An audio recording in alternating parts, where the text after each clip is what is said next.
The truth of the matter is that things change. Situations change, people change. And we have in our mind how we want certain situations to play out, how we want certain relationships to play out, how we want certain friendships to play out. And that's how we disappoint ourselves, because in our mind, we have it set on how we want certain things to play out. And when it doesn't happen that way, we get disappointed. Not realizing that just because it didn't happen the way that we had it in our mind, it's not a disappointment. There's still a blessing in it.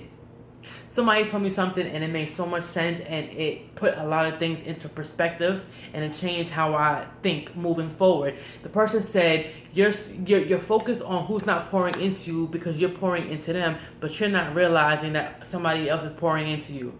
So I'm pouring into person A, but person A is not pouring into me, but person B is pouring into me, but I'm not worried about person B. I'm so focused on person A because they're not pouring into me, and I'm like, yo, I'm pouring into you. Why ain't you pouring into me? But yet I got person B over there pouring into me, but I'm not pouring into person B because I'm so focused on person A not pouring into me.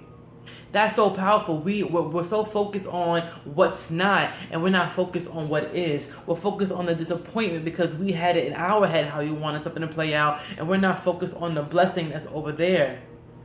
What we have in our mind, God has something greater. So we have it planned out, and we think we got it all planned out. We think this is the master plan, and God's like, yo, your plan is wild whack. I got something better for you. But we can't see the bigger picture. We can't see the blessing that God has for us, because in our mind, we already had it set that this is how we wanted it to play out. So we look at it as a disappointment. Don't focus on what is not, and focus on what is. Don't focus on what you see as a disappointment, and focus on the blessing. Don't focus on who's not pouring into you, and focus on who is pouring into you. It's your girl Kels Nels, and I'm out of here because I'm tired. You heard? And I got church in the morning. You heard? Get your life. I'm out of here.